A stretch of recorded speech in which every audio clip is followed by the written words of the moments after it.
It's time for Twig This Week in Google. Wow, can't believe it. Google, Apple, Amazon, and ZigBee in a massive alliance. Is it going to change the world, or is it just going up in smoke?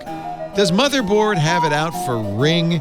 And New Orleans narrowly avoids a ransomware nightmare. It's all coming up next on Twig. Podcasts you love.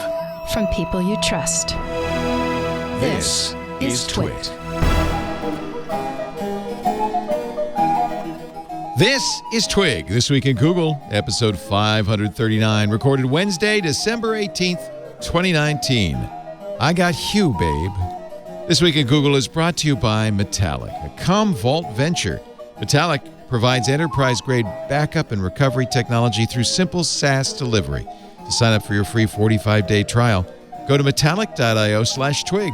And for a limited time through December 31st, 2019, with a one-year commitment, your first 3 months are free. And by Brave. Brave is the browser reimagined. Switch now to get unmatched speed and privacy and stop trackers from following you. Save battery life and earn rewards by opting into privacy-respecting ads. Brave is free and easy to switch to. Go to brave.com/twit and switch to Brave today. It's time for Twig This Week in Google.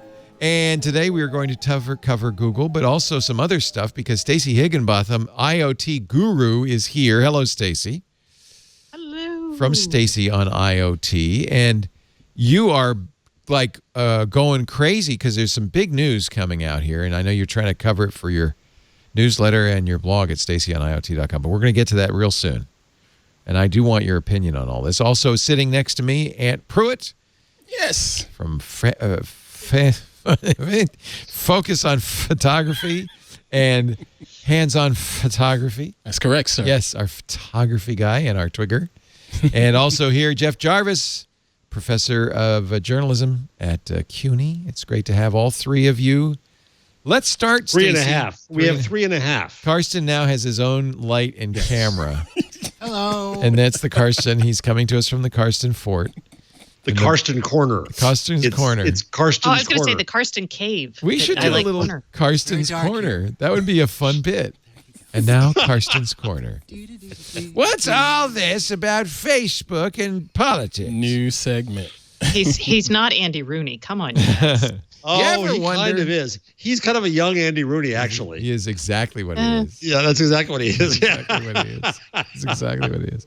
So what happened? ZigBee, Google, Apple, and Amazon walked into a bar. This is something you would never expect in a million years, and said, we're going to work on a standard for home-connected IoT. Oh, I like how you're getting this in right before I fall asleep from having worked all day on this. Yeah, yes, this is a huge story. It is. Well, it's a big story for the industry, and what they're basically saying is they're going to create an application layer, essentially, for the smart home, and it's going to be called Connected Home Connected Home over IP. It's going to be managed, by the way, is Chip, yes. Which I didn't realize until we were actually recording our show, and I'm like, it's Connected Home over IP. Hey! It's Project Chip. Man, there will be a logo, but this is the thing that's a little bit disturbing. It won't be till 2021. Well, it won't be until 2020. So they are not. So what they've said is they're going to build this together all as a group. And there's great people in this group, including Samsung, IKEA, Signify, which is the company behind Philips Hue. So they're all going to make the devices. Well, they're going to make chip certified devices. The thing about chip is what it looks like it's going to be for sure. And then there's some maybes coming up. For sure, it is going to be device schemas. So a way for devices to identify a device. So if it's a light bulb, it'll be like, I have a light bulb. I can turn on, I can turn off, I can dim, I can change colors, whatever a light bulb can do, right? Mm-hmm. Right now, you have to build that individually for each company. So if you want it to work with Amazon schemes, you basically build the software for Amazon. Then you build it for Apple HomeKit, and then you build it for Google Home. What they're saying is they're going to create all of that is going to become standard. This may sound really familiar because we actually already have something that was trying to do this, created by Qualcomm, and then it was co-opted by Intel, and it's called the Open Connectivity Foundation. But Amazon, Apple, and Google never really signed up for this. This was historically the problem with home automation going back more than a decade. I would go over to the home automation pavilion at the Consumer Electronics Show, and there was ZigBee, there was Z-Wave, and then there were a half dozen kind of smaller players. Nobody talked to anybody else. And it was apparent to anybody who was looking at this that no one's going to do home automation if there are competing standards. But you've all seen the XKCD Yes. cartoon about standards.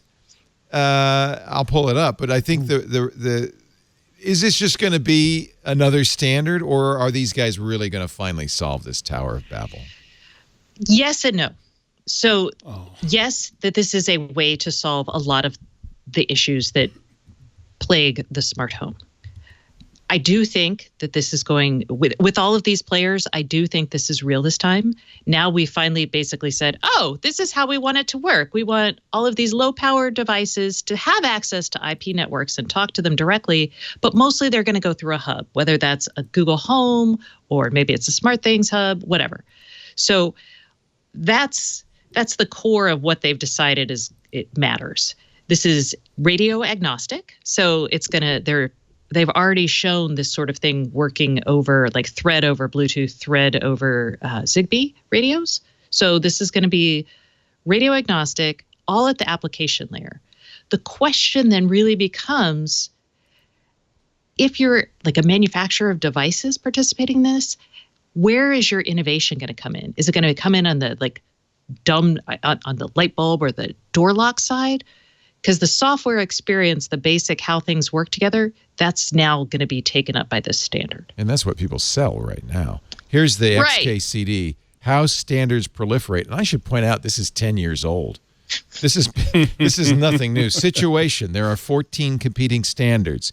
14, ridiculous. We need to develop one universal standard that covers everyone's use cases. Yeah. Soon, situation. There are 15 competing standards, and that's the risk here. The other question, Stacey, is why would Google and Apple and Samsung do this? Up to now, they've been siloing their own efforts because they didn't want to interoperate.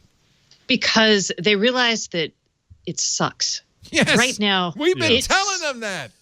They're finally like, we can't build this just like the mobile ecosystem with the two players and people getting control and us making lots of money. We're going to have to redo this. So that's basically what happened. And I think getting Apple on board was a big deal. And I don't know, let's see if you've seen it, but basically Apple this morning open sourced HomeKit.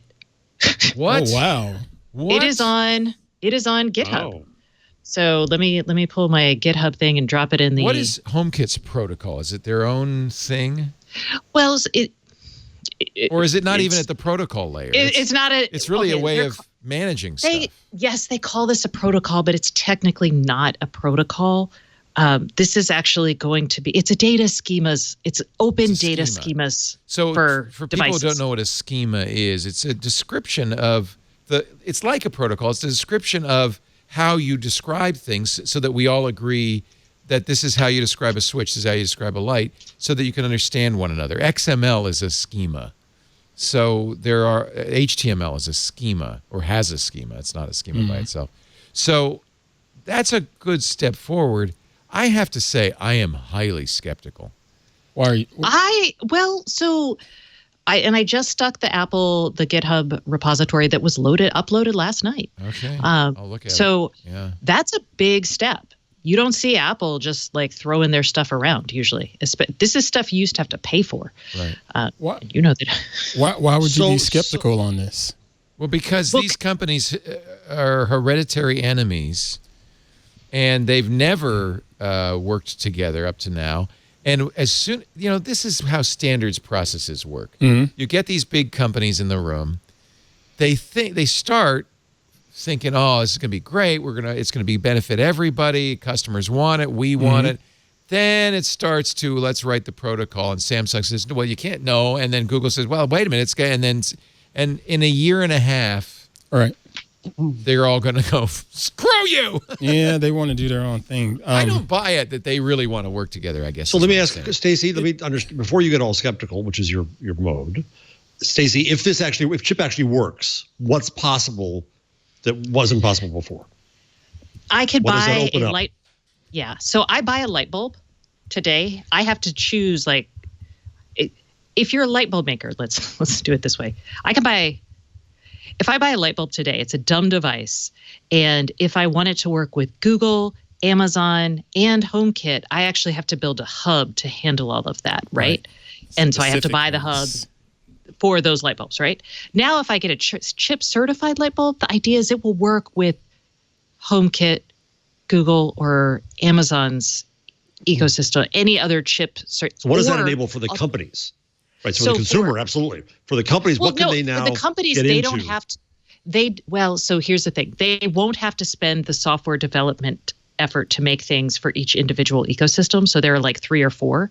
Like there's the 3 main ones, but there's also like Samsung SmartThings or IFT. So now you no longer have to work to that. You just work to one standard and it should theoretically So this work is kind of with all like of the those Flash of IoT. Oh, God, that is horrifying. Why would you do that? Why? All that promise back in the day when Java and Flash came along. Okay, I'll like give you a really simple example. When you drive up to a gas station, you have a full expectation that even if you go to Esso, am I dating myself here? Citgo, Sunoco, or Sinclair, or if you go to a gas station, no matter the brand, that the pump nozzle will fit into your gas hole. Right. They will work together. That's a standard. And in a way, the schema would be the description of, well, the nozzle should be this wide, this long, the flow should be this fast. This is right. And that's called interoperability. And you have to have it. And if somebody like Shell came along and said, well, no, we're going to make a deal with GM that only their cars will work with our gas nozzles, both GM and Shell Just like electric cars. would suffer. Electric cars, just like Tesla. Yeah, right now there's multiple charging standards, but we're moving towards a standard CCS that everybody will adhere to eventually. Right now there are a few outliers like Tesla and Nissan, but everybody's going to be CCS.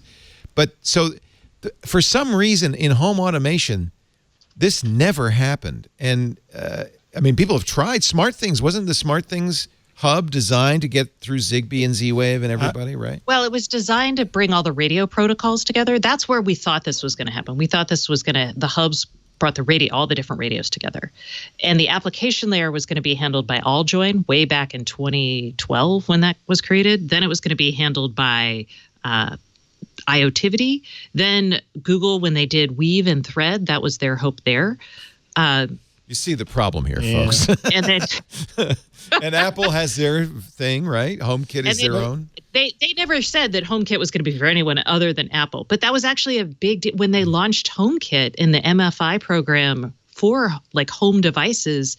They went through a very gradual process of being like, at first they were like, there must be a hardware chip inside, and all the people building for this were like, Apple, we love you, but that's just impossible for us to build. That's crazy. I'm not going to make 2 light bulbs. So they moved to a software format, which is much more doable. Yeah. Now I got to point out what Apple has posted here on GitHub is merely a way for people to build HomeKit compatible devices.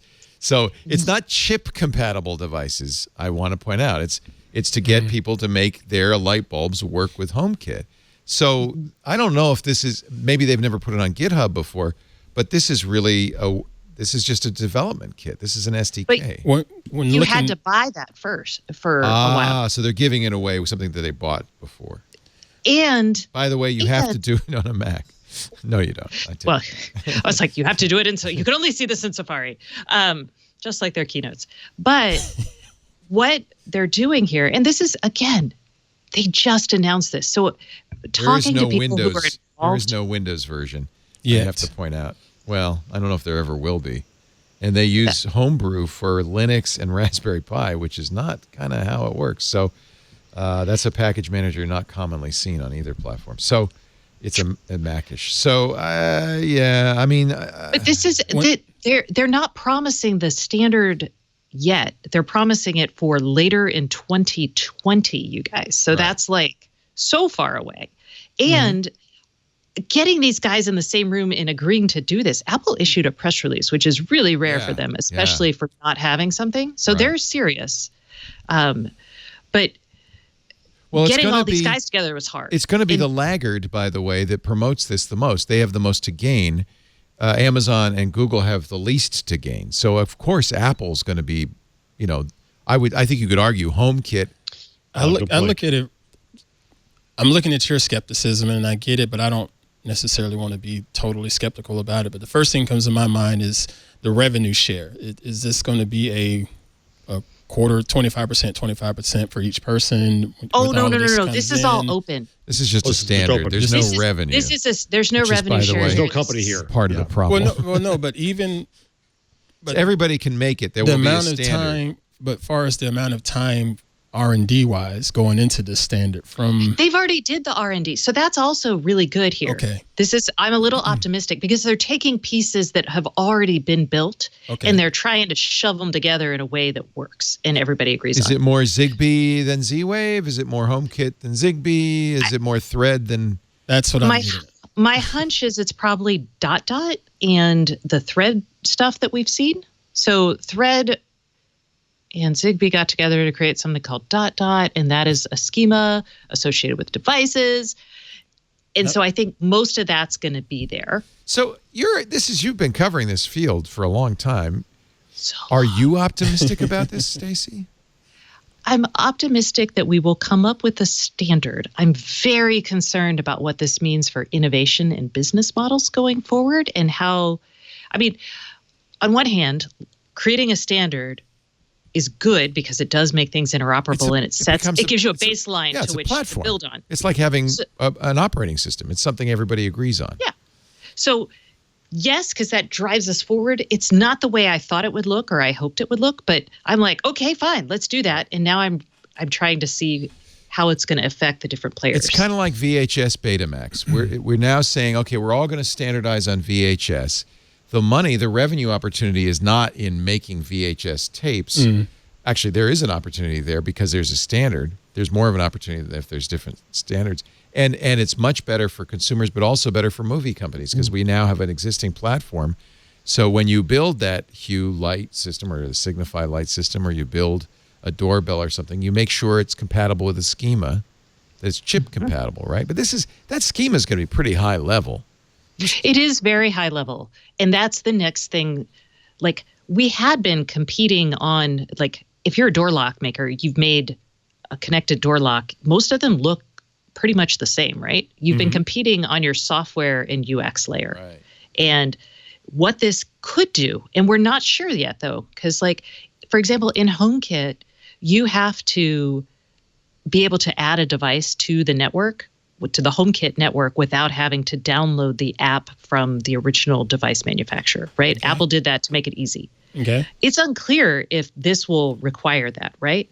So you may never have to make an app, which means there's going to be tons of really, like, low value kind of devices running around out there. And maybe the innovation all happens like at the AI UX level above that. But that's where Amazon and Google have a pretty big stranglehold. So that's where I'm like, They have an ecosystem stranglehold. So that's the problem. If you go Google, then you're going to get a Google Nest Hub Max, and you're going to get a Google Nest camera, and you're going to get a Google Home doorbell, and because it's the ecosystem. If I can mix and match, that's not good for Google. That's not good for Apple. That's not good for Amazon, right? Well, you will be able to mix in. Well, you'll be able to pick what you'll be able to do is pick whatever your assistant. Right, but that means they don't have a lock-in. So now, but here's another way. They have a lock-in at the assistant way. So here's where the value lives now. The value now lives at, like, hey, if you have all this state data from locks and blah, blah, blah, what can you do with it? So maybe Apple innovates around privacy and security. Maybe none of the state data your devices share goes beyond Apple. Maybe in Amazon, there you go. You say, okay, I'm going to take that state data and I'm going to offer you, I don't know, weird product discounts based on it. So there's plenty of area for innovation and differentiation. Well, here's another question for you. But is it innovation for everyone, or is it just innovation for those guys? Okay, and now Jeff's question.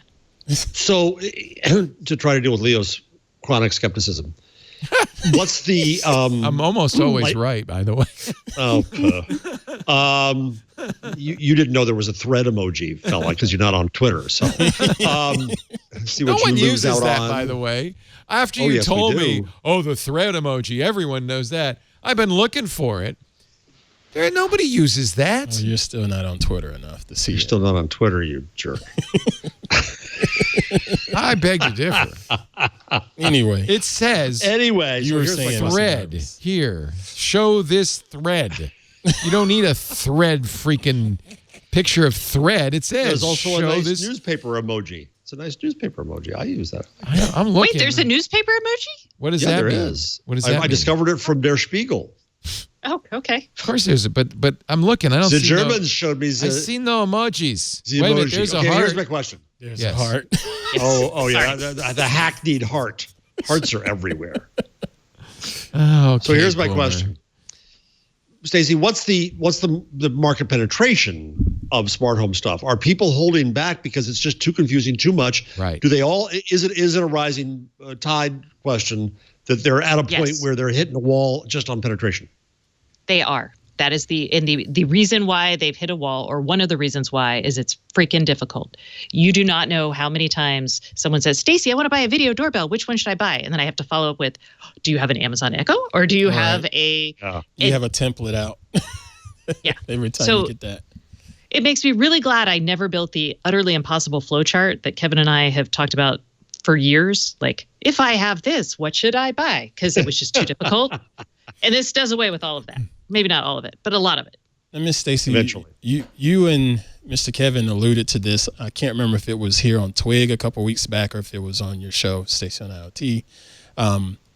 But are you surprised that this standard is actually coming to fruition? Because it seems like you sort of leaked it, or maybe you just sort of hinted that, hey, this is probably coming down the pike.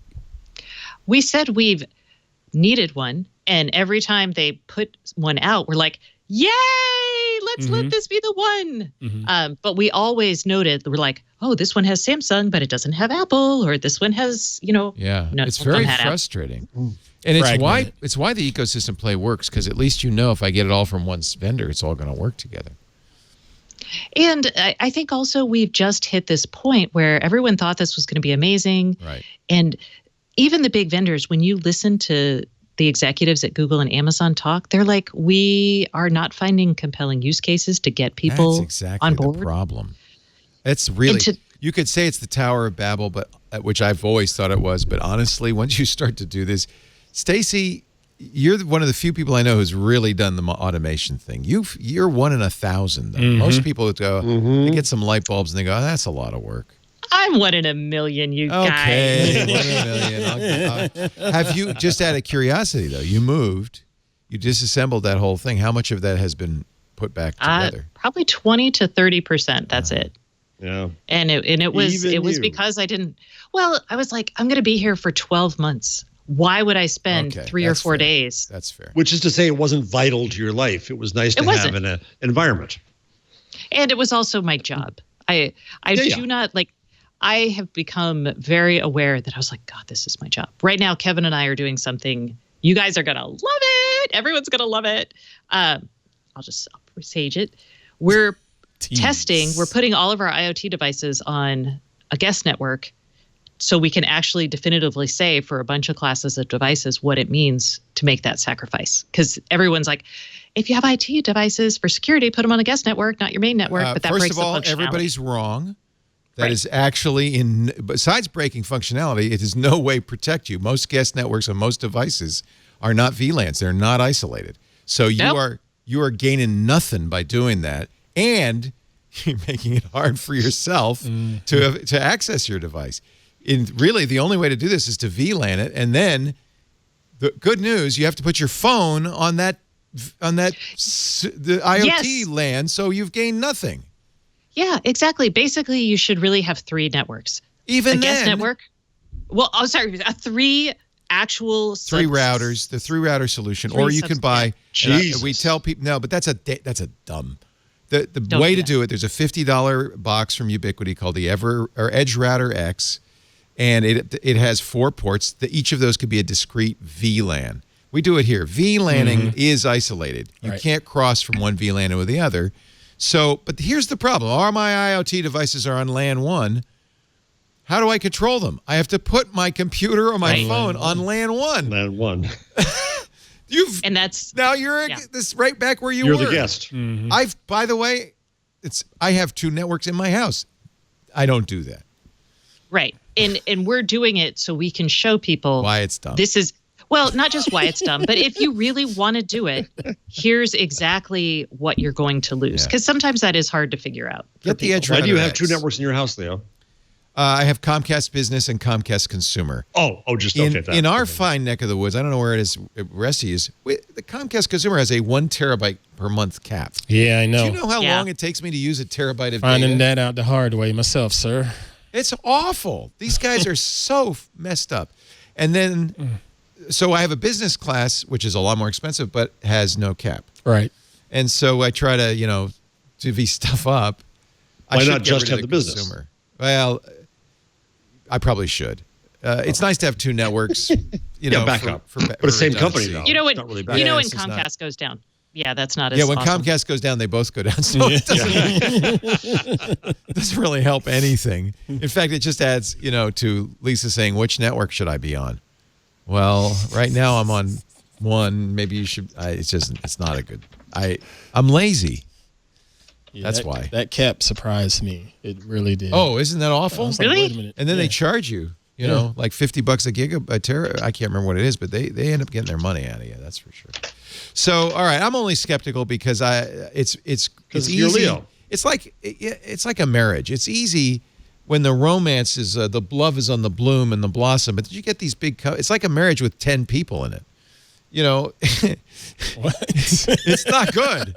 You get these people in the same room and they start saying, well, wait a minute. No, we're going to do it this way. We're going to do it that way. I've seen these kind of standards committees. This is a tough thing to get done right. And especially when each party has their own economic dog. Depends on how much motive they have. Who has the most skin in and who's going to, come out I on think top? this is a different animal. I do think we're going to get a version of this that will work. And I think we're going to get a version of this that will work with a lot of smart home devices. Good. I think what it is going to drive is innovation further up the stack. And Good. I think we're also going to have to redefine our stacks. Will this help They used to stop. Will this help security? Will this make it? Because this is, and I want to take a break and then get to this Ring story, which I think is the biggest BS story of the year. Oh my gosh. Yes. Thank you. Sorry. I feel like there is a concerted effort. Some dark PR company is saying, and I bet you it's financed by Google, let's take down Ring. No, because Google had this happen to them. We'll talk about it because I wrote about it and I even wrote about a fix. Biggest BS story of the year. It really is. And Vice, shame on you. But okay. Wait. Maybe we're talking about a different BS story. Well, there's 2 BS stories. There's a police story, which I think is a little more legit. That's more nuanced. I was like, that's legit. There's the one about Santa Claus talking to the 8-year-old in her room. Vice just did a big article today on all the security flaws with Ring. The biggest BS story of the year is pissing me off, but we'll get to that in a moment. I can't wait. Is this going to help security? The answer is maybe. We don't know what they're going to put and enforce here, so it's hard to say. Originally, Google's contributing Weave to this, and originally Weave had some security implications or aspirations, I should say, where they would say, hey, if you're a refrigerator, you never have any business talking to the front door, which means if the hub saw a refrigerator trying to talk to the front door, it would quarantine it or flag it, right? So it's possible. And then I will also say, even if it doesn't have baseline security stuff as part of, I'm going to say the word again, I'm sorry, everybody drink, schema. What it will do is it establishes a coherent way things are supposed to work that you can secure to, if that makes sense. So now we've basically said, hey, all doorknobs are going to be this size and look roughly this way. So now you can build locks that work for them, right? That was kind of a weird analogy. Because that is a problem. It's certainly now, thanks to all these stories about the Ring cameras, I think on people's minds is IoT, insecure. And that's got to have to be kind of directly addressed. So I would imagine that'll be part of what CHIP is all about, Project CHIP. Mm-hmm. You know what? Maybe I've been around too long, Jeff, but I've seen this. You remember IBM and Apple were going to do an operating system. They had a company called Taligent. Remember? I mean, there's a million. Yeah, we've been around. I was going to think through the hit parade of standard settings. Yeah. We'll see. I hope. One can hope. One can hope.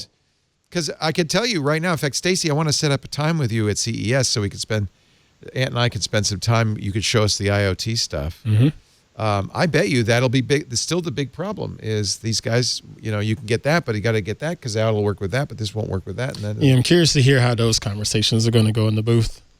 or if you're getting strong-armed into make sure you only buy this one here and this one here because it's all in the same booth. Don't buy next door. I'm sitting with about $2,000 worth of Hue stuff in my Amazon cart. I'm just waiting because whose fault is that? Mine. You're gonna be fine with the Hue stuff. The real question. I'm all in on Hue because I got Hue, right? But that gives Philips or Signify a big leg up because I already have the hub. And so in that hub, many people miss this, but back in April, Hue said, was it back in April? Yeah, this last April, Hue was like, "Hey, everyone, by the way, your existing version 1 hub is going to break next April. It just won't work anymore." And then they also said, as part of that, and any hub we sell you we're only going to support it, guarantee support for the next. I think it was 3 to 5 years. I can't remember if it was 3 or 5. And I was like, what? That's so short. But that's just the hub, not the gear. Although they're making no promises on the gear. Yeah. What if they change the protocol and now I have to get all new lights? So if a device in the chip people are not making any promises, they do say that your existing stuff will continue to work. Many devices should be able to work with this. They're not saying this officially. They're just saying, "Hey, we've got an eye on new products." That's where the standard really goes to die, doesn't it, Stacey? Yeah. Well, yes, that's where Leo's scenario of Samsung saying, "No, you can't do that. Then won't work." I know it's possible. So if you have enough computing power, it works over the existing radios, which are the hard chips to put in there. If you have enough memory and processing power, which you will in hubs. What's going to happen is you'll see the hubs likely happen. Obviously, this is so new. You'll see the hubs be updatable, right? So your Echoes and whatnot, because they have the processing power and memory. Mm-hmm. And then when you buy new chip-compatible devices, those will work with that hub, with your existing hub. Your existing gear is still going to, especially on the low-end, low-power kind of stuff, that may not make the transition. Some of it might. Thermostats have a lot more computing power than you might imagine. So they could theoretically do it. Does that make sense? Yeah, that's what I think the reason these companies are doing this is because Leo has $2,200 worth of Hue lights in his basket and is willing to push the buy button because he doesn't trust that this stuff will all work. That's the key here, I think. Yeah. Stacey, what are the numbers on penetration of smart home? It depends on who you ask, and it depends on what you're measuring. So if you're measuring digital assistants, let me check where we are now. I'm measuring devices that you add in to want to control. Okay. Talk about something for a minute while I look at the latest data, because I don't know the latest. Most of the time, it seems like everybody's just wanting lights to automate. That's the big thing. The most prevalent smart home device is actually security stuff. So security cameras are the number one, and those are actually pretty high penetration in terms of sales, and because people tend to buy more than one. So in households, that's what I don't recall off the top of my head. Smart home security systems, I think, are around 30%. Yeah. The second and that would include doorbells as well as cameras indoors and cameras outdoors. Right. And that makes sense. I have a ton of those. That makes complete sense. Lighting is actually number 3 behind things like energy efficiency. So okay. I would have switched that around. Oh, now this is saying, let's see what they're measuring. IDC says 69% of U.S. households now own at least one smart home device. And that does, and that's IDC data from September. That includes AV stuff like speakers and even smart televisions. So smart televisions. Oh, smart TVs. Yeah, that's a pretty broad brush. You can't buy a dumb TV today. Not anymore.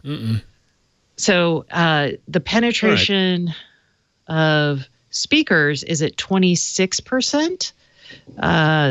Monitored security, 17%. Smart thermostat, 14%. Video doorbells, 12%. Oh, that's interesting. Huh. I would love to have. I get why Hue is great. I have a motion sensor. I can control them. I can, when I go to bed, I say turn off the lights, and the whole house goes dark. I love that. And I want to put them everywhere. The big expense here is outdoor. We have 11 outdoor lights around the house, and I want to replace those with Hues because half of them aren't working anyway. And that's going to really add up, though. It's $1,500. It's a lot of money. They're pricey. They're $129 each. So. It adds up, yes. And then I want to get the sync with the TV. That Kevin was doing. The toy that Kevin sold you on. It's cool. I want the color. So when I'm watching, when I'm watching the ambient lighting. Yeah, I thought you were talking about a kitchen sink. I was like, I thought so too. Yeah, no, SYNC. I want. So we I'm have with you, Leo. These lights that go behind your TV, and then when you're watching Westworld, it all goes the color of the scenery. And that ambient lighting would be. That'd be pretty it changes too. That would be pretty cool. Kevin had a video. It's pretty cool. He likes it, right? He does. He still loves it. Do I have to get? I'll get the bar lights, but do I have to get the sync too?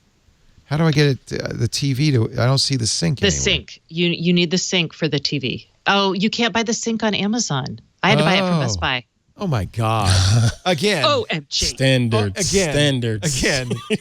And by the way, it'll be on Amazon. Well, soon. I don't understand why it's not everywhere where you buy one of these. It says works with Amazon's Echo. I mean, that's part of the sell. Also, HomeKit and Home, but that's part of the sell is that you could talk to Echo. Actually, I love it that I can do either. I could choose Google or Amazon to talk to. And now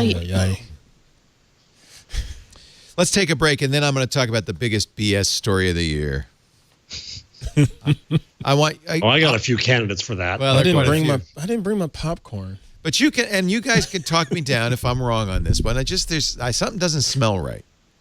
Maybe it's you. I don't know. No, I'm due for a shower. Something doesn't smell right. Just came from the gym. Our show today brought to you by Metallic. I always think, I love Metallica. No, not the band. Not that one. Not the band. Metallic from Commvault. It's a Commvault venture. Brings you powerful enterprise-grade backup and recovery through simple SaaS delivery. Metallic is built on Commvault's core technology, so you're guaranteed to get fast, secure backups and granular restores that will fight against data loss. Metallic's unique. It scales across multiple workloads while mitigating the risk of data loss, security threats, things like a big one for companies, and you wouldn't expect this, losing data or losing your access to your data in Microsoft Office 365. A lot of companies have a legal requirement to retain emails, documents. You don't have the option.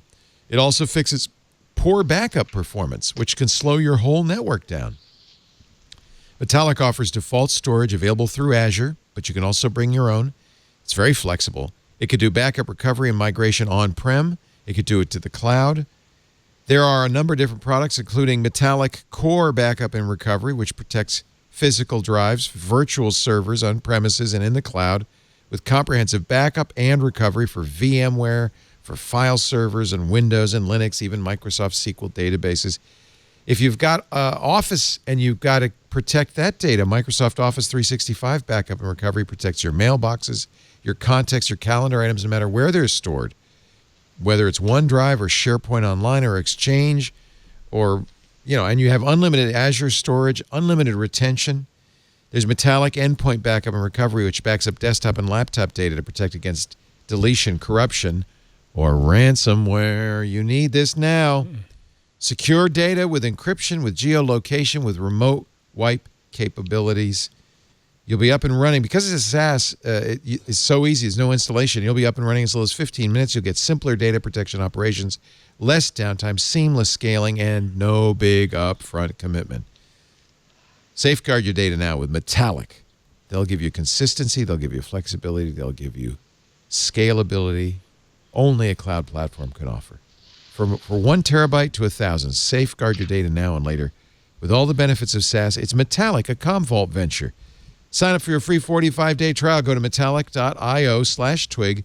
And for a limited time through December 31st, 2019, with a 1-year commitment, your first 3 months are free. But act now. That trial's running out. Metallic.io/twig. And we thank Metallic so much for supporting This Week in Google. I don't know. I've been covering tech for a while. And there's just something weird, in my opinion, going on. Starting, I think, with the Vice article, how Ring went from Shark Tank reject to America's scariest surveillance company. Moral panic. Today, we tested Ring's security, and it's awful. This, of course, with all the news stories everybody saw about the Ring cameras in a poor little 8-year-old Alyssa's bedroom, and some jerk posed as Santa Claus, played Tiny Tim, tiptoe through the tulips, and said, destroy your room, destroy your room. So if you read Motherboard's article, and I like Motherboard, but I think somebody just got to Vice and said, it'd be nice, it'd be convenient if you would destroy Amazon right now. They basically say, well, here's what's wrong. Ring doesn't tell you if you're using a password that's been uncovered in a breach. All right. Does anything do that? Google's Chrome now does, but that's about it. Chrome has a plug-in, and now they put it in Chrome. That's the only one. But that is the only one. That's a pretty high bar, Motherboard. Okay, it doesn't require you use two-factor. Does anybody? Well, a lot of things don't. Most things don't. So this is, keep going, but I'll get to that. I feel like they're setting us a higher standard for Ring. Now, admittedly, and if this is what Motherboard should be writing instead of this, listen, if you're going to use any IoT device, don't reuse a password. Here's the Have I Been Boned database. Right. But even then, get a password vault. Doesn't have to be our sponsor, LastPass, but get a password vault. Generate a unique password each time. And for crying out loud, turn on two-factor. That would be more helpful for readers. I've been saying that. Why are we blaming Ring for security practices that are universal? Right. Yeah. And these stories...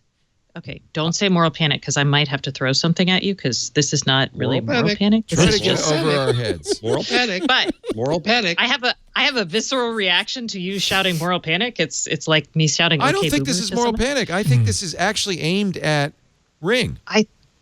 So it's not just aimed at Ring. So in April and then again later in the year, Nest had the same thing. A bunch of what this is I feel like I blame local news.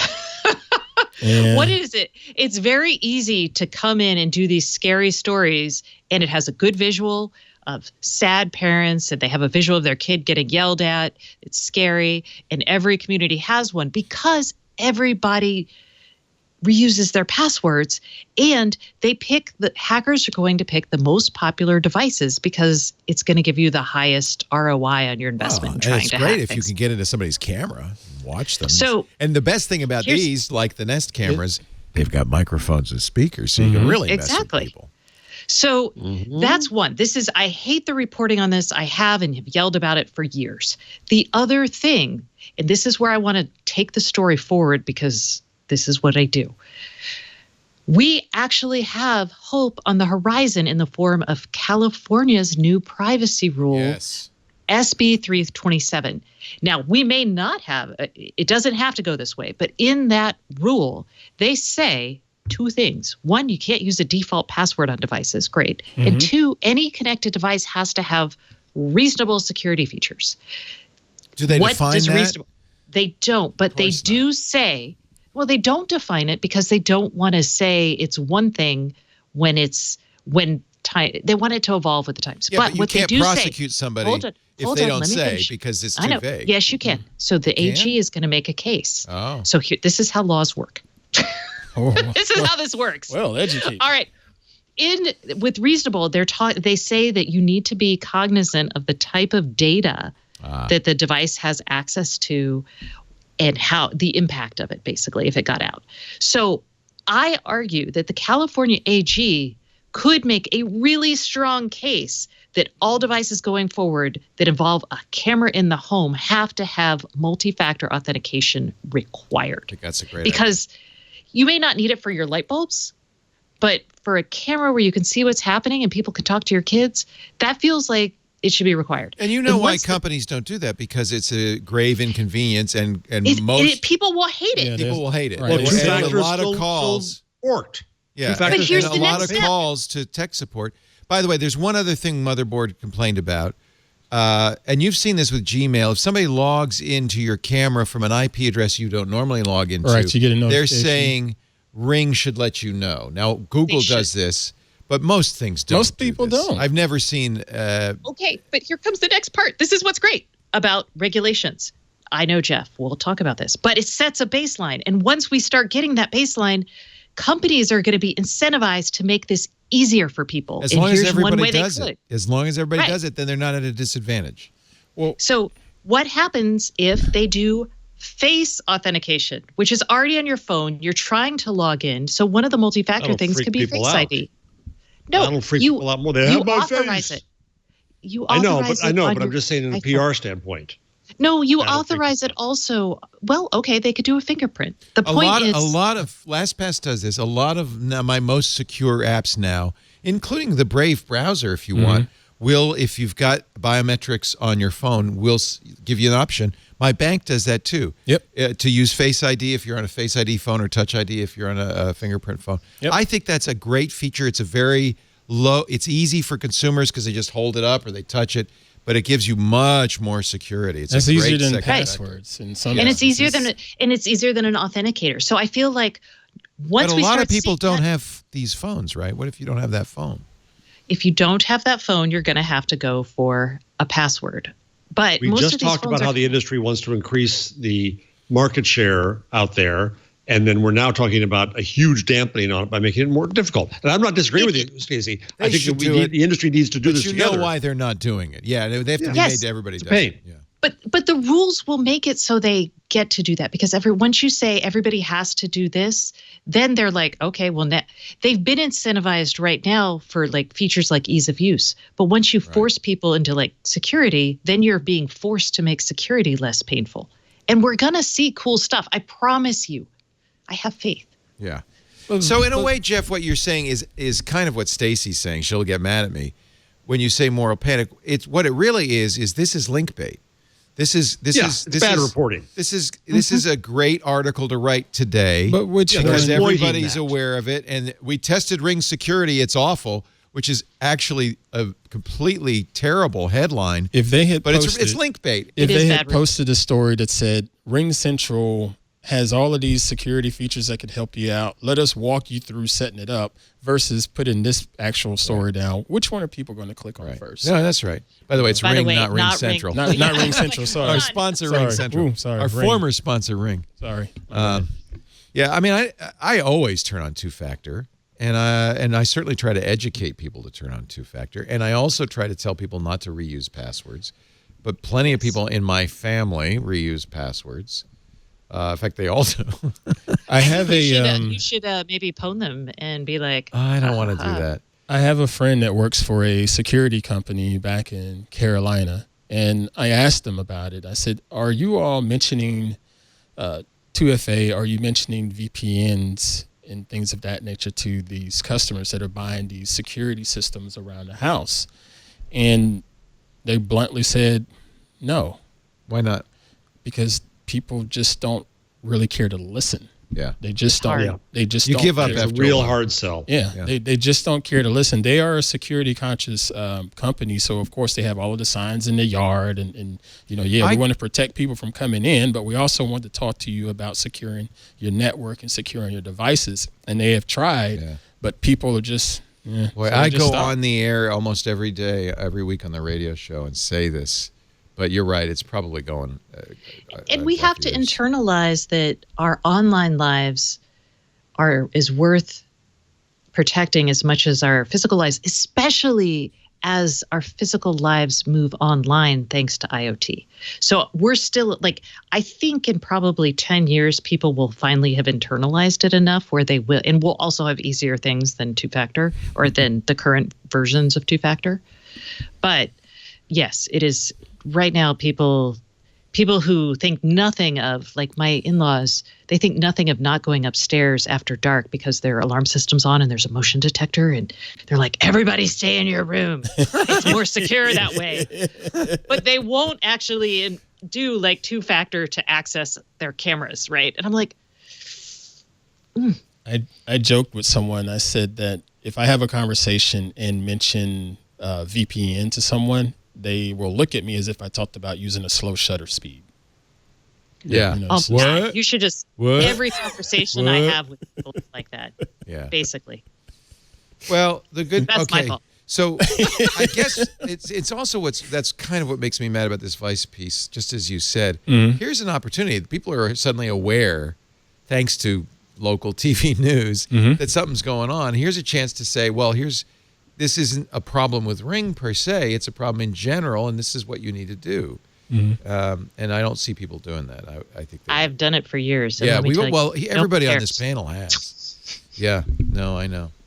Here's a source of always good reporting, good journalism. I'm a big fan of Jessica Lesson's The Information, and I have to say, Amira Fradi and their team always get the goods. Here is a scoop that says that Google's brass has set as 2023 a deadline to beat Azure and AWS. They want Google Cloud to be #1 in 3 years. Doable? By the way, I saw this headline right under a headline that said, reports are that Google is cooling on the cloud. Yeah, well. Or BS. I trust reporting. the information, I'll be honest. Yeah, with I do you. too. They got great sources. I wonder how you do that. I think it's a smart target. Just throw money in it. You got it. It's the kind of thing that it's like the New York Times saying we're going to hit 10 million subscribers. The LA Times saying we're going to hit 300,000 subscribers. Right. It's something you try to motivate staff with. We're going to be the biggest. It's something Steve Ballmer would have said loudly. Right. Right. Yeah. It's your rallying cry to motivate your staff or to demotivate them and be like, do this or else. There's nothing wrong with this, though. It's just pride. No, it's just motivation. It's an impossible goal because Google That's right. I'm sorry. Did we not want me to opine on Google's Cloud? That's exactly right. It's an impossible goal. You said it. That's what I was thinking. All right. Thank you. But it's also, maybe it's part of the Thomas Kurian era now at Google Cloud. I mean, he's from Oracle. This is the first time we've really had a hard driving enterprise business person bringing Google's Cloud ever. So maybe, I don't think they'll make it, but they're in a better position to deal with some of their stupid googly things that bite them in the butt when they try to do this. Yeah, now that Paige is kind of taking a back seat, Sundar's in charge. Here's the time where you want to say, okay, let's get this stuff. We can get more serious, get it organized, if you will. Here is a great command. I wish Siri and Amazon had this. The Echo had this. It's a Google command. Yeah, I didn't know about this. I didn't either. You didn't either. Oh, okay, good. It wasn't me. I tried it out and it works. If you have a Google Assistant and it gets triggered by accident, which happens to me all the time, not just with Google, with everybody. It happens to Jason Howell quite regularly. On the show. I sent them Jason. this link on the show earlier today. But also it happens with Apple's Siri to me an awful lot. If you say after this false trigger, hey, Goog, that wasn't for you, it will stop and delete the last thing you said. Oh, I didn't realize it deleted it. That's awesome. Yeah. Isn't that cool? And it's I don't know where I frictionless. saw that first, but I saw that followed this link, and I thought, wow. This show is so great. I learn all kinds of useful things. That's a great tip. Yeah. So you're in the throes of lovemaking. Wait a minute.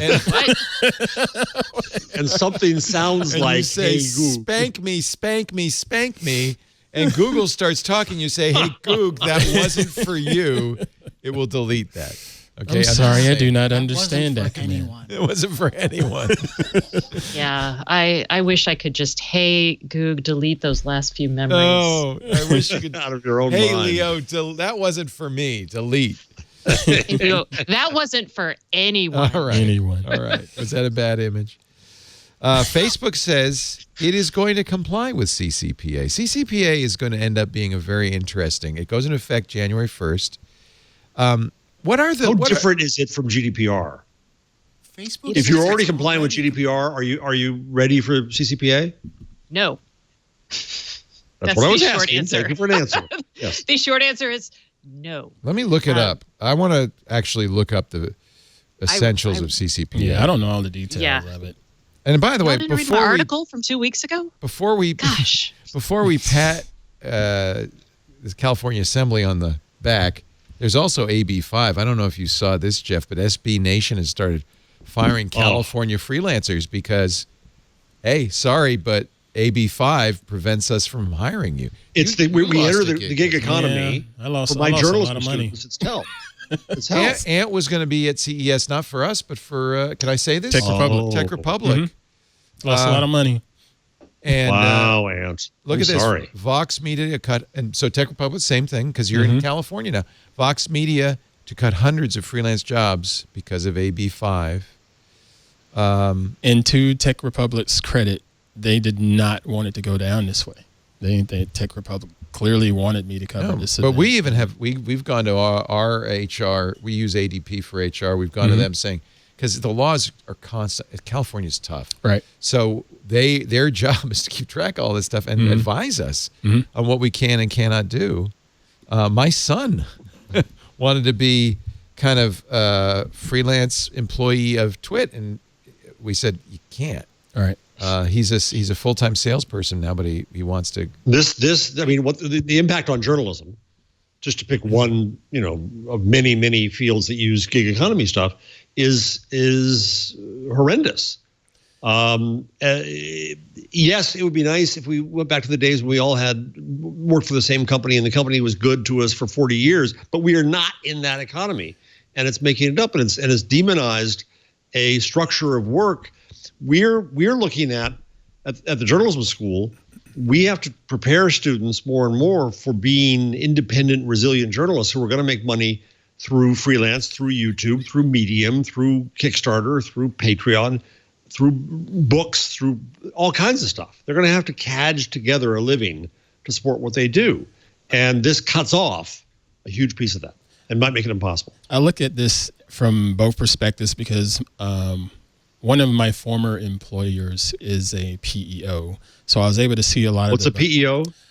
Professional Employer Organization, which handles small to medium-sized businesses administration for us. I see. So you're actually employed by them, not by the company you work for. Oh, Trinet. That's how I do my business. Trinet. Microsoft. Okay. Microsoft does this example. with a lot of its employees. They're working for a third party. Really?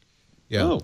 And Even so, big Microsoft? Yeah. And A so- lot of companies do. when I look at it from both perspectives, as the business owner and also as the IC, independent contractor, I get where the business owner is trying to cut their costs because they have to pay that FICA, FUTA, SUTA, and all of that. And that All the benefits. that's a ton of money. That's they like have to spend. 25% of what we pay you. Right. An additional 25% is going to be benefits or Right. more. Yeah. And it's a lot of money. But then on the other side, you have that independent contractor that was saying, man, I really need those benefits. They should have me as a W-2 Well, I employee. think that was the intent of this, is for Uber and Lyft drivers mostly, right? So I see it both ways. But my point of view is, man, I really like being able to just say, hey, I'd like to write for Tech Republic. I'd like to write for ZDNet. I'd like to write for whomever, because I'm a gun for hire, if you will. Right. You know. And you were making a living doing that. And I was making a nice wage. The problem is that Tech Republic doesn't want to employ you as a freelancer because you're now living in California. Right. They're like, man, we got to make you a W-2 employee. And I'm like, no, I don't want to do that. You know, I'd said that. Oh, so that's interesting. So they would have continued to employ you as an employee. So where a lot of people are losing their jobs is companies like Vox don't want to do that. That's most people. Yeah. That's why I said I give Tech Republic credit, because that's interesting. Good for them. They wanted to work this out. It's just that you didn't want to be an employee. I didn't want to be a W-2. Right. I'm here. He's already got a W-2 job. Right. Yeah. So. Right. And so what happens is a lot of money. So at my school, because they're so scared generally with the IRS about trying to get around employment stuff, we can hire somebody to write a piece for us, and we get required to put them on the payroll. Yep. And what that means is we've got to pay 30, 40% of whatever we pay them to benefits they'll never get. That's correct. FICA, FUTA, SUTA. FICA, FUTA, SUTA. Woulda, coulda, I've never heard it sound like that. I'm like, that's fun. FICA, I know what they are. Yeah, okay. Yeah, FICA now I Social got it. Security. What's FUTA and SUTA? Those are the state unemployment and federal unemployment. Okay. So that's the bad. Here's the good. This is AB 375, the California CCPA, the California, what is that? Consumer Privacy Act. These are, according to Wikipedia, the intentions of the act to provide California residents, this is somewhat like GDPR, to know what personal data is being collected about them, know whether their personal data is sold or disclosed, and to whom. By the way, those are the first 2 points I've always said. These companies need to be very clear about this. And those are both in GDPR. Yep. You need to be able to say no to the sale of your personal data. Now, what they don't say... define sale is the problem, right? Yeah, but what they don't say is if you say no, do you continue to have the benefit or service? And I think it's also reasonable for the company to say, well, sorry, but that's how we monetize. Yeah. So you can't have Gmail or GDPR whatever. actually says that you can't denigrate the service quality if someone says no. So that's different. Yeah, and I think that's not recognizing the exigencies of business. If I can't monetize you, I'm not going to... This is Europe versus the U.S. Yeah, it is. Point four, and this is a GDPR point as well. Residents need to be able to access their personal data. I presume that means access the data the company has about you. They need GDPR also allows you to access and have a process for correcting it. And that also, point 5, request a business to delete any personal information about a consumer collected from that consumer. That's GDPR. Which is kind of ridiculous in the sense of, can you tell Amazon to delete all the things you bought from Amazon? It's a hardship. Amazon has a legitimate business reason to have it. Right. It's a hardship for companies because, and finally, and this is one that's a little bit like what you were saying, Stacey, California residents cannot be discriminated against for exercising their privacy rights. Does that mean you have to? No, it actually, so this is really interesting because this reminds me, I don't know if you remember, AT&T used to say, hey, we'll charge you less if we can monetize your data, and we'll give you a gigabit service. They're saying you can't do something like this. You can't turn privacy into a luxury. Interesting. Good. Which I think is, that's very pro-consumer and that's really strong. Weird that it made it in there, and that is not in GDPR. I cannot disagree with any of those 6 points. It applies only to businesses with annual gross revenues in excess of $25 million, or these are any one of these 3: buys or sells the personal information of 50,000 or more consumers or households. I presume that's California consumers, but I don't know. It is. Yeah, earns more than half its annual revenue. How do you know? Well, probably it's in the law. I'm just reading a summary by Wikipedia. Earns more than half of its annual revenue from selling consumers' personal information. Oh, you mean how would the consumer know that? No, how does the company know? If the consumers are in California? Yeah. They don't. That's what makes this law so interesting. Well, and that's why Facebook is saying we're not going to change our web tracking in response to this law because we're already compliant. Really? The Attorney General was it last week? I think it was last week. They had one of their last information sessions where the California Attorney General is having these information sessions where people are welcome to come talk to them about enforcements. So it's important to say that nobody knows how exactly California plans to enforce this. Just like GDPR. We were waiting for the other shoe to drop. And we don't, like GDPR created these data authorities.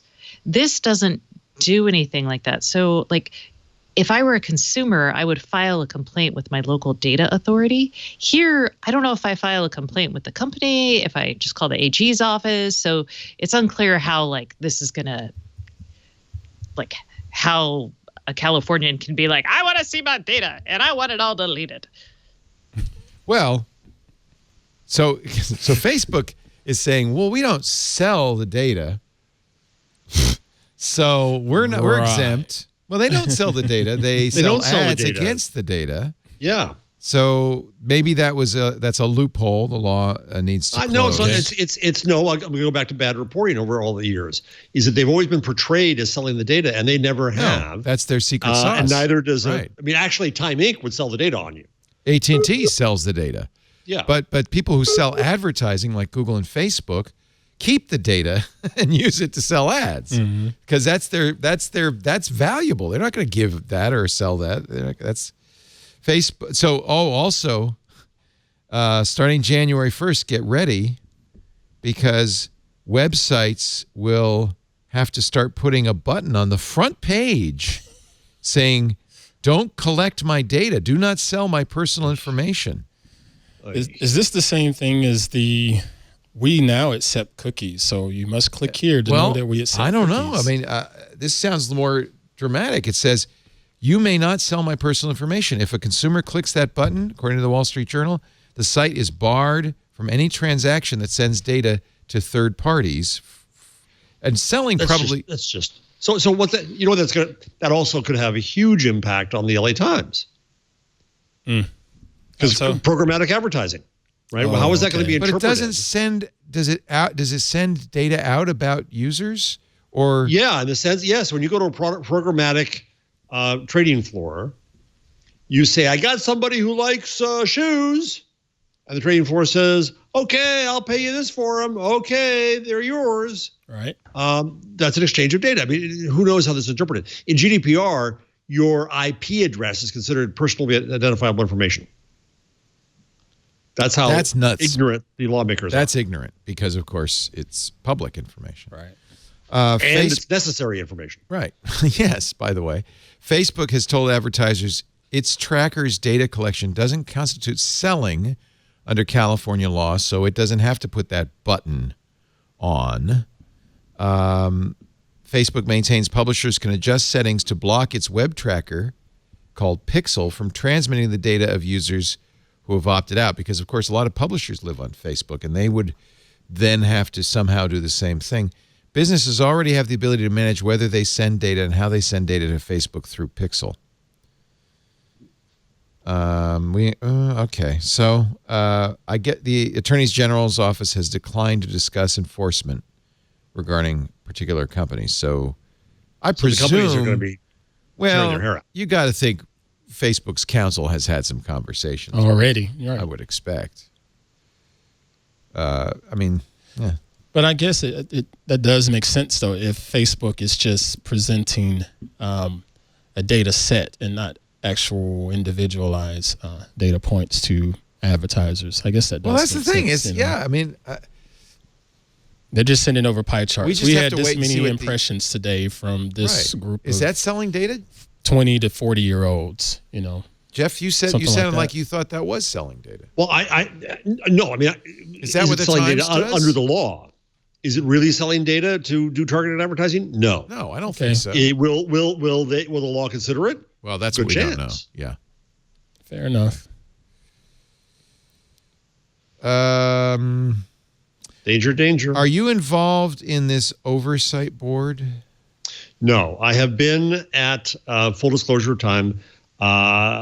We've raised money for my school from Facebook. I received no compensation from Facebook or any platform personally, and independent of them. And in full disclosure, I got invited to with many people. They did huge sessions with other people to input sessions about the oversight board, and I know the people who put it together. And it's I've got to say I'm very impressed with the structure. I've written about this at some length, saying that I think they've got to go another step in terms of having a North Star for why the company exists and what the oversight board is going to tie its oversight to. But in terms of thinking through the independence, the organization, the operations, they've done an amazing job. And most every critic they come against does give them that cred, that they've really done a good job with this. Proof will be in the pudding. We shall see. They've got to name two important groups. They've got to name not only the oversight board members, which will amount to about 40. They're going to name the first 10 to 20, and then that board is going to recreate itself and name the rest from then on out. Then they're also naming a trust. So the trust got $130 million from Facebook to fund the work of the oversight board henceforth. So Facebook will not be writing any checks to the oversight board or anybody on it. They'll be paying members of the oversight interesting. board That's a out of the clever way trust. to do it. Yeah. And the trust is set up. This is why they really thought this through. Think about Facebook. When you get down a couple levels, you pretty inevitably deal with really smart people who are trying. They get frustrated by some things their company does, but they're really pretty amazing at that level. And so the trust is set up such that it is an independent body, and it could accommodate other companies wanting to do the same thing. If Reddit came along and said, we want to have an oversight board, then Facebook has already set up an independent legal structure that could do it for them. So it is a separate entity.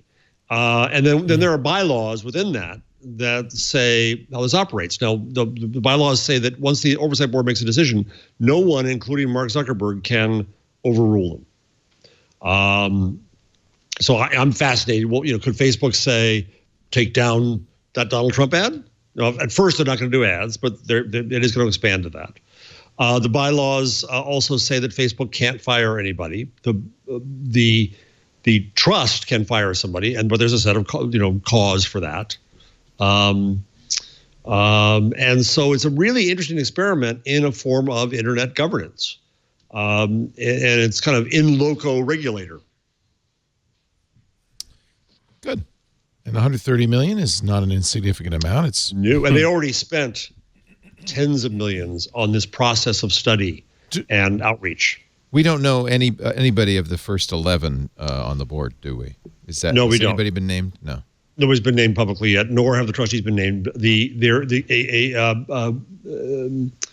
An accountancy firm or a trading company, I'm forgetting the BBM, no, not BBM, that's the other one, is acting as the trustee as a corporate entity right now, hired until the trust is in place. I had lunch with two people who were doing all this work just the other day. Oh, interesting. So I was hearing the latest. And again, people I like, people I respect. Once the trust gets going next year, they're going after other tasks at the company. They were there to set it up and to get the input of academics. If you're really interested in this, the person I would follow was a woman named Kate Klonick, Klonick, who was a law professor at St. John's in New York. She has been independently embedded in this process, and she's writing about it for the New Yorker. She's going to write about it elsewhere. They gave her access to the entire process. Let's see. What else? What other stories? Stacey, you seeing anything you really want to talk about? I'm just looking through here. I feel I've been overwhelmed by the things we've already talked about. So yes, I was giving you a chance to recoup. All of the apps, Facebook. Yeah, you had major work at the beginning of the show, Stacey. Really, all the heavy lifting. After a major day. All the apps. Well, I'm sad that on top of everything else, so Trump has a trade deal coming along with China. Which, by the way, came in the nick of time, saving Apple a considerable amount of money. The 3 days before the Sunday, those tariffs are supposed to go into effect, 15% tariffs that would have been a significant amount of money on Apple products, including the iPhone. Mm-hmm. But we just found out the USDA has taken Wakanda off as a free trade partner. Wait a minute. Wakanda was on the list? Wakanda was on the list. It's one of those I put it on the list because it's kind of those geeky moments where they're testing out the software, they're putting it in countries to see how it works, and somebody included Wakanda. Wakanda! That's awesome. Isn't it? It is awesome. They're all doing the Wakanda. Wow. That's, of course, the mythical... We no longer have a free trade deal with Wakanda. The mythical land in the Black Panther comic and movie. No vibranium.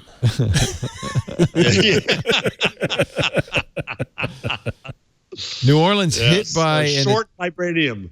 New Orleans hit, we don't know by what, by some sort of cyber attack. It's kind of I shouldn't laugh. But on Friday... about 11 a.m. in City Hall in New Orleans, the PA system came alive and said, "Turn off your computer, unplug it, and step away." They were so worried. Apparently, they were under attack, spear phishing attack. It's unclear whether they got hit by ransomware or not, although I did see a story that said that there were fingerprints of Ryuk. The Ryuk ransomware virus is very, very popular these days. They were being submitted to VirusTotal, which is, I think it's Google's virus repository. Doesn't mean they were infected or got bit by ransomware. It means they were getting Ryuk sent to City Hall. It looks like City Hall is sort of continued on Officials said crucial public safety services were up and running, but City Hall offices will fall back onto pen and paper. But again, that might just be because they turned the system off. They're like, it might be on fire. I don't know what's happening. Turn it off. You know what? That's my daughter's response. That's actually what we trained her to do when she was younger. Good. You see weird stuff on your computer, run and just stop what you're doing and get us. I would say unplug it right away. Yeah. Anyway, that's what they did. They said, this is what our federal law enforcement told us. Our federal and state partners said that's what we should do, and that's the way we've been trained to respond. So we just unplugged. Yeah, shout out to them for that. That's awesome. They actually might have saved something. You know, there's been dead silence ever since, but as far as I can tell, that they've been able to run as normally this week. You remember how Petya, Petya spread? I mean, my goodness. Yeah. If they save themselves from something like that. Absolutely. Absolutely. So I've got a fun story here. I put in. So Greta Thunberg I saw this. was on a train, finally going home, her slow boat to Sweden, and she was on a German train. And she posted a picture just saying, finally on the way home, she's sitting on the floor of the ICE train going through Germany. That's all it was, right? So then, by the way, cute picture. She's looking out the window. Really, the Chinese food there. It's great. She's just the most amazing. So then the German rail company posted, you were in first class. I hope they took care of you. Well, they apologized. First they apologized, but then they deleted the tweet. And first they tweeted, "Thank you, dear Greta. Thank you for supporting us railroaders in the fight against climate change. Right. We're happy that you traveled with us on Saturday. But it would have been even nicer had you reported how friendly and competently you were looked after by our team at your seat in first class." So then she came back and she said, I wasn't complaining about anything. And she wasn't. She was absolutely right. No, she said, in fact, two of my trains got rerouted and there weren't any seats on those two trains. And then I did get a seat and I didn't say anything. So then it's just the perfect German story now. It's a perfect German story. So now the privacy regulator is looking into this to go after the train company for revealing that she was in first class. Oh, man. Oh, that's fantastic. Isn't that just perfect? The Germans. Always no. Nice transition there. That was nice. So, I enjoyed this flag. Oh, get ready. Now that Kevin's on the board, anything can happen. Fellow passengers, also, by the way, violating Germans' privacy laws, said she had been accompanied by her father and that the Deutsche Bahn staff had given her little slabs of chocolate with the word Lieblingast, which means favored guest. Favorite guest. Which are normally given to passengers in first class as well as second-class passengers in the event of long delays. She's a Lieblingast. I want to interject. There was also a journalist along, and so the journalist confirmed her. And by the way, last week, this is really minor, but Die Zeit, which is phenomenal, the smartest publication in Germany, and really innovative, really great. So they had one of their staffers take over their Twitter feed last week, and he was hilarious. He was talking about the Germans all the time. The Germans are arguing about sugar. They always argue about sugar. Now the Germans are finished arguing about sugar, and they're getting along again. I want to interject. There was a little hand there. I don't know what was going on. What was that? That creeped me out. Okay, y'all, Ant is trying to interject. I think it was my second episode of Hands On Photography. I ended the show by saying it's not about the megapixels, it's about the story. And when you look at this image right what a here, great image. Yeah. What story is this image telling? I'll pull it up here. I took it down.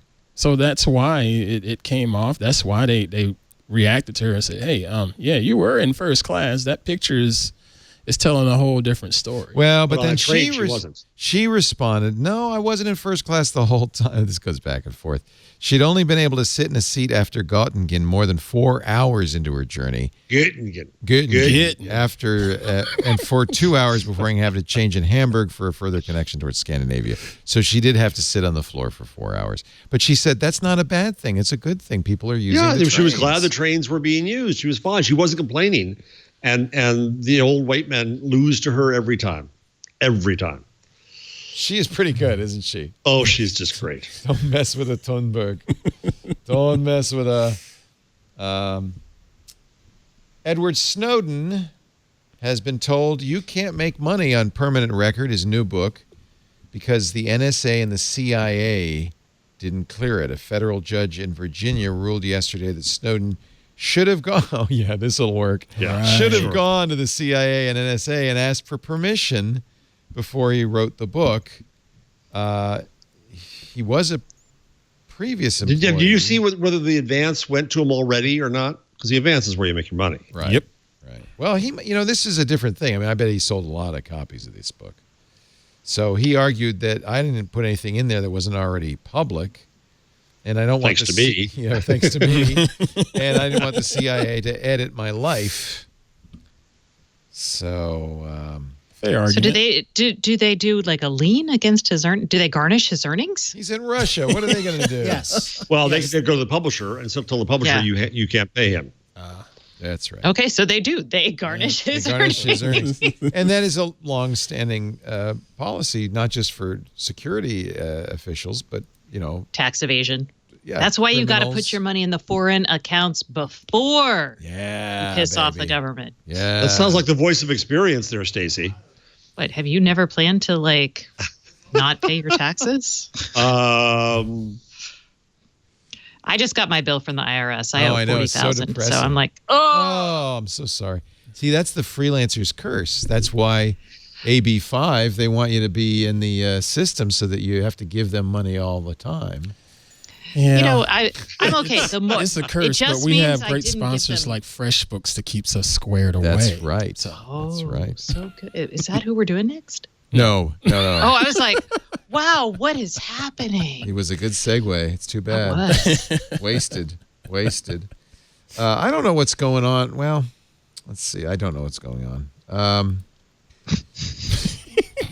I was like, I'm sorry, you guys. I have very little to contribute here. Let's do the change log. Ooh.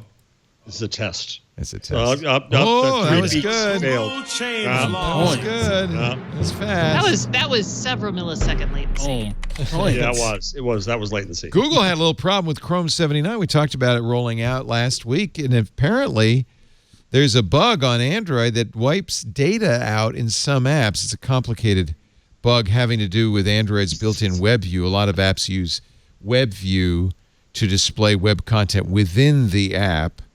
And apparently changes about where the location was stored, that was updated, and so moved data from local storage in WSQL, and it wasn't migrated properly in some cases. And so Google's just paused 79 for Android. Not clear which apps got hurt, but just something you should be aware of. That's the opposite of a change log. It's not going to happen log. Google Maps has a nice feature for Stacey. She drives an electric vehicle. You can now search within Maps for electric car charging stations by plug type. We were talking about the Tower of Babel with electric plug sockets. I don't know if you can say, let's see.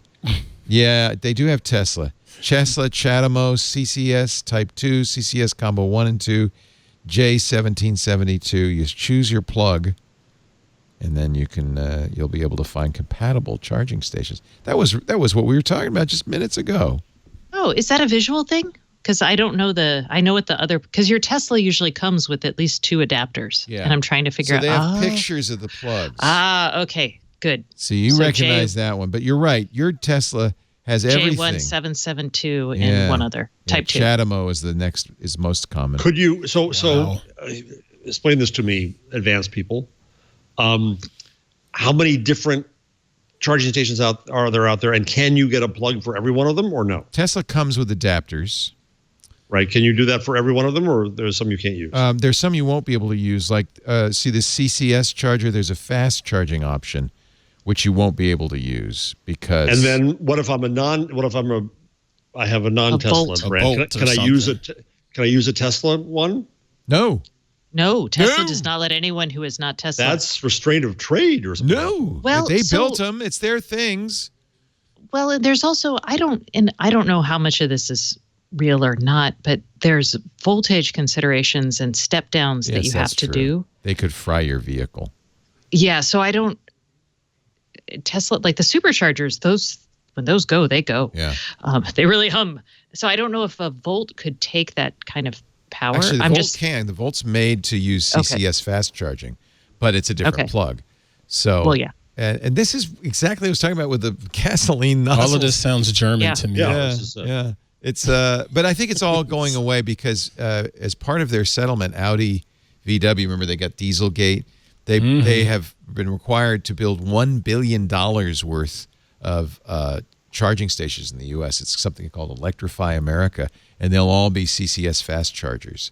So that's the new. I think that's the coming standard. Obviously, Elon's always going to go with his, but the coming standard. USB 3. Yeah. And Elon will be Lightning. Yeah. Exactly. Yeah. So, but that's it is kind of like that actually, isn't it? There is a new button on Nest Hubs. They're going to get a home button. I like in fact, I have my Nest Home Max here because it was one of my picks for the best. It's my favorite smart display, one of the best products of the year. There it is. There's the home button. Now, normally what we have to do, I think, Stacey, correct me, but I think you just say go home. You say, okay, I thought you swiped up or something. Mine's, I have a different one in front of me. I moved my other one downstairs. Yeah.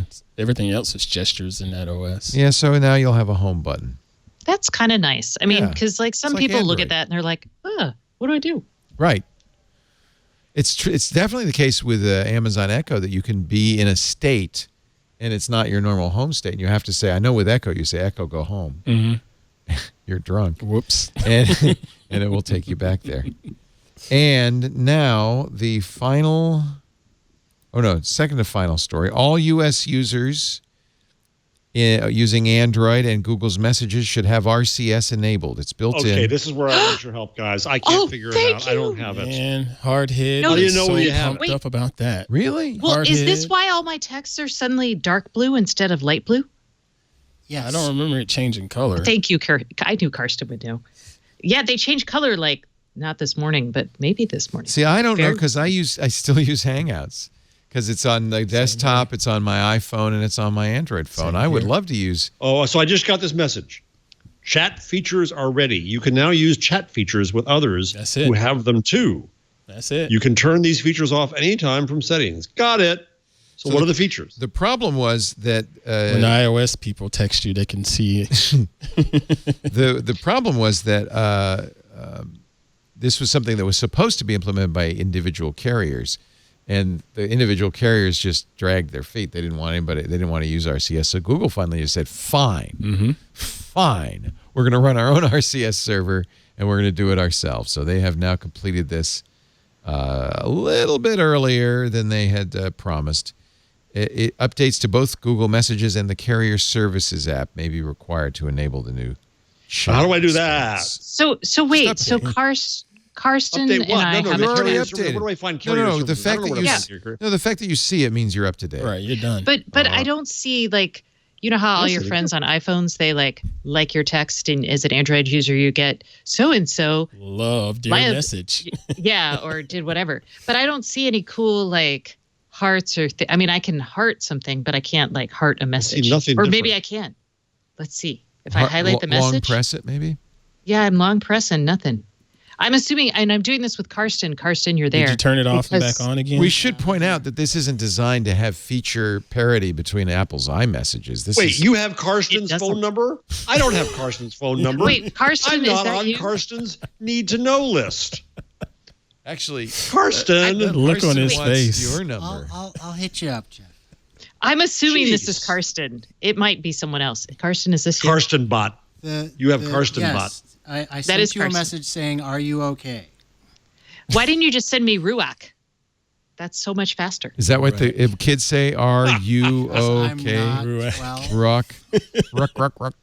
No, did you ever watch LA Story? The Billboard does it. Oh, that's right. The Billboard does it. Are you? And then he's like, "Don't me." That's my favorite movie in all the world, you guys. Oh, I'll tell Steve you said hi. I just said I like the movie. Well, I'll amplify it for you. I got a message from my son. I think it was Sunday. I was out shooting, and he sends testing, and I'm like, "What do you want? You know I'm out shooting. I don't want to answer my phone." Testing. And he sent another one. He says, "I got the update. I got the update." And I'm like, "Really? You couldn't test that with people in the house?" I got to step out for just a second to do our Secret Santa, but I'll be right back. Okay. Well, I all won't right, even Carson. notice I'm gone. Well, all right. We're doing it. Well, if you want to go, you can go too. I'll do an ad. Secret Santa time.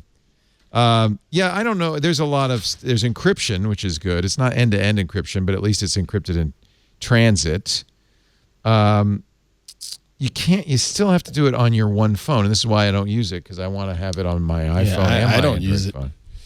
And I guess there's chat bubbles and there's group chat and stuff like that. That stuff doesn't really matter to me, but I get it. I'm kids different, want it. right? Yeah. It's desperate for the small ones. Honestly, this is I think a holding action, hoping that Apple doesn't release messages for Android, because the minute Apple does, it's all over. It's done. Everybody else in the rest of the world uses WhatsApp. Right. I use all of them. Or Line. Well, it depends who you're talking to, right? That's the problem. There's Yeah. no one app that everybody uses. I wish there were. But I'm kind of okay with that, because I've set my notifications. So if I I know who's on WhatsApp, and I'm like, I can ignore that. Exactly. Is it mostly Europeans? No, it's actually, this is actually a great pro tip for anybody who's like, for schools and stuff. We made a parents group chat for my kids' class. Mm-hmm. And it's great because you can add as many people as you want. You don't have limitations, and it's vendor neutral. And we like hang out and talk about our kids and plan things and do things like you get WhatsApps like, "Hey, I'm running late. Can anyone pick up my kid at school?" It's really handy. That's how I use Line. I wish I had friends. I use Line. I use Line for my friends back home in our fantasy football league. Because that's a Japanese app. How did that happen? We started out with WhatsApp, but we enjoyed Line a little bit more because of some of the googly bubbliness, or some of the other members did. I didn't really care. So you should probably both know then about the WhatsApp bug that completely wipes out group chats with a single message. Oh, nice. Outstanding. Sweet. Causes a swift and complete crash of the entire WhatsApp application, which is so severe. This autoplay has got to stop. This is so severe that you can't return to the group chat or access any of the chat history. So all of that conversation would be lost. WhatsApp, I'm cool with that. WhatsApp has issued a fix. On the group. Yeah, right. You got to update. That's the bottom line. Update your WhatsApp. It was discovered in August. Nice. But they're not aware of anybody actually taking advantage of it. That's what's up. 1.5. Thank you, Chance, the rapper. That's good. Excellent. That's the new end to well played. changelog. The changelog. And that's the Google change. What's up? That's what's up. That's good. I like it. Well played, Strand. Well played. Stacey was down here for our best of a Twit episode, which will air, I think the Sunday after Christmas. And it's a shame, Stacey, because we recorded it early. Since we recorded it, there have been dozens of articles about the best games of the decade, the best apps. There was a great article about all your favorite memes of the 20-teens. And we didn't have the advantage of any of that, but we managed to cover most of it. Oh my God, if we had more content, that show would have been Here, you want to know what Mary Jo and I had to sneak out during an ad read for a bathroom break. I It was know. that It was long, a you long guys. show. Funny. That's why I wear astronaut diapers. No, TMI. TMI. That's what that sound was? Yeah, all of a sudden I go. A look back at the top apps and games of the decade from App Annie, which has been counting them this whole time. The most downloaded apps of the decade. Guess. Now, you guys watch Facebook. It. Yeah, that's a good guess. But you were looking at it. Mm-hmm. Did you know, or did you guess? WhatsApp. Oh my God, all 4 of the top ones are owned by Facebook. All 4. It's Facebook, Facebook Messenger, WhatsApp Messenger, and Instagram. And that's worldwide 2010 to 2019. Look at TikTok coming up at the end of the because goddamn TikTok didn't decade. exist till last year, right? The end of the Or maybe it did, but it wasn't. It wasn't. end of the anywhere. decade, man. and now it's already up there. Snapchat, Skype, TikTok, UC browser, which is, I guess, used in China. That's from Alibaba. Oh, okay. YouTube and Twitter round out the top 10.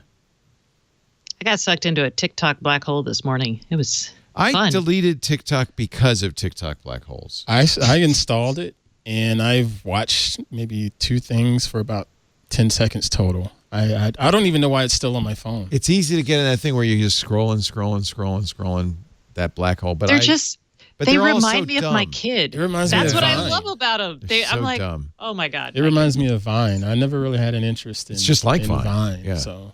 It is Vine. Yeah, basically. And it's I've fine. been trying to It's a think long about Vine.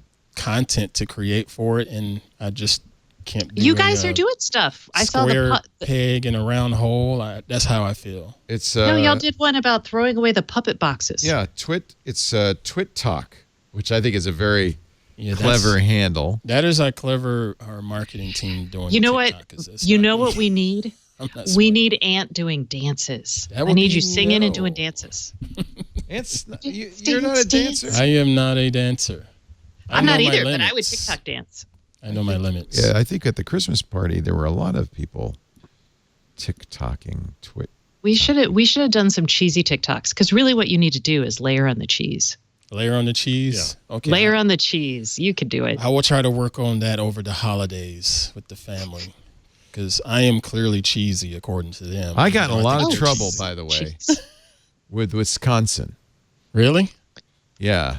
The state? Yeah. Yesterday we were talking about iFixit's teardown of the new Apple Mac Pro. Cheese grater.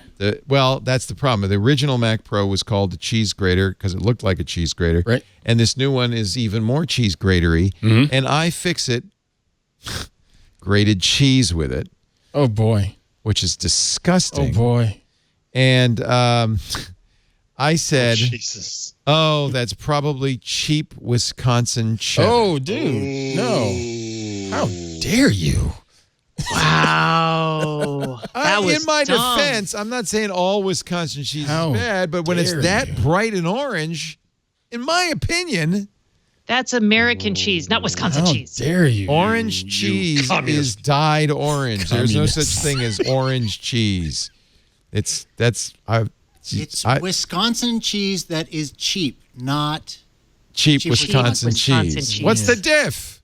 There's a big diff. They got beta carotene infused If cheese. cheap modifies Wisconsin, ergo all Oh Wisconsin. man, I cheese heard is from cheap. I heard from Wisconsin, baby. As you should. And I apologize. I love Wisconsin.